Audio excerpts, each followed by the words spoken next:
আসসালামু আলাইকুম। সবাইকে ঈদের শুভেচ্ছা জানিয়ে শুরু করছি আমার আজকের আয়োজন। আজ আপনাদের জন্য নিয়ে এসেছি পাউরুটি এবং দুধ দিয়ে ভীষণ মজাদার একটি ডেজার্ট রেসিপি। আর ডেজার্টটা আমি খুবই কম উপকরণ দিয়ে তৈরি করে দেখাবো, আশা করছি আপনাদের ভালো লাগবে। এখানে আমি 6 পিস ব্রেড নিয়েছি। এখন এই ব্রেডের সাইডের যে ব্রাউন অংশ সেগুলোকে আমি নাইফের সাহায্যে কেটে নেব।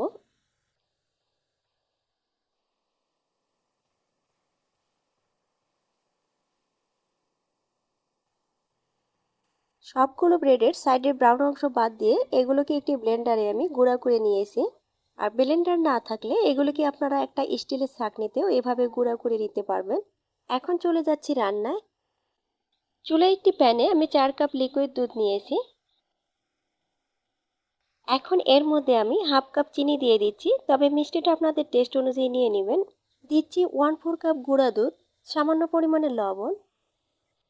এখন নেড়ে চেড়ে মিশিয়ে নিয়ে চুলার আঁচটাকে মিডিয়াম করে কিছুক্ষণ জাল করে নেব।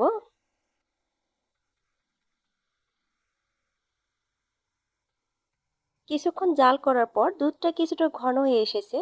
এখন আগে থেকে করে রাখা পাউরুটির গুঁড়াটা অল্প অল্প করে দিয়ে আমি দুধের সাথে মিশিয়ে নেব। আর খেয়াল রাখবেন যেন কোনো দলা বেঁধে না থাকে, তাই এটাকে ভালোভাবে নেড়েচেড়ে মিশিয়ে নিতে হবে। কিছুক্ষণের মধ্যেই দেখবেন এটা আস্তে আস্তে ঘন হতে শুরু করবে। তো এটাকে আমি আরো কিছুটা ঘন হয়ে আসা পর্যন্ত অনবরত নেড়েচেড়ে জাল করে নেব। আর আপনারা যদি এই ডেজার্টের টেস্টটা আরো বাড়াতে চান, সেক্ষেত্রে চিনির পরিবর্তে এখানে আপনারা কনডেন্স মিল্ক অ্যাড করতে পারেন।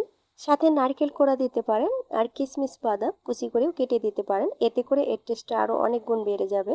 তো আমি যেহেতু বলেছি কম উপকরণের ডেজার্টটা তৈরি করে দেখাবো, তাই এখানে আর কিছু অ্যাড করছি না। এভাবেও এই ডেজার্টটা খেতে অনেক ভালো লাগে। কিছুক্ষণ জাল করার পরে এটা কিন্তু আরো কিছুটা ঘন হয়ে এসেছে।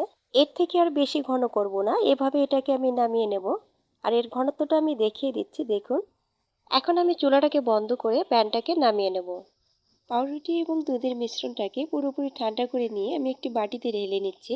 এখন ঢাকনা দিয়ে বাটিটাকে ডিপ ফ্রিজে রেখে দেবো মিশ্রণটা পুরোপুরি জমাট বেঁধে আসা পর্যন্ত। বাটিটাকে ডিপ ফ্রিজ থেকে বের করে নিয়ে আমি ঢাকনাটা খুলে নিচ্ছি। মিশ্রণটা পুরোপুরি শক্ত হয়ে এসেছে। এখন একটি নাইফের সাহায্যে এটাকে কেটে নিচ্ছি। আমি এটাকে কিছুটা লম্বাটে শেপে কেটে নেব, তবে আপনাদের পছন্দ মতো যে কোনো শেপে এটাকে কেটে নিতে পারবেন। আর দেখতেই পাচ্ছেন এগুলোকে কত সহজেই উঠিয়ে নেওয়া যাচ্ছে। এখন এর উপরে আমি কিছু পেস্তা বাদাম দিয়ে দিচ্ছি। আর এটা দেখার সৌন্দর্যের জন্য আপনাদের হাতের কাছে থাকলে দিবেন, না থাকলে কোনো প্রয়োজন নেই। আর এই ডেজার্টটাকে নরমালে রাখা যাবে না, ডিপ ফ্রিজে রেখে খেতে হবে। আর খাওয়ার কিছুক্ষণ আগে এটা ডিপ ফ্রিজ থেকে বের করে নিয়ে এর অতিরিক্ত ঠান্ডা ভাবটা দূর করে নিয়ে তারপরে পরিবেশন করতে পারবেন। তো রেসিপিটা ভালো লেগে থাকলে please like, comment and share করবেন এবং সেই সাথে চ্যানেলটিকে সাবস্ক্রাইব করে পাশেই থাকবেন। আজ এখানেই বিদায় নিচ্ছি। সবাই অনেক বেশি ভালো থাকবেন। আল্লাহ হাফেজ।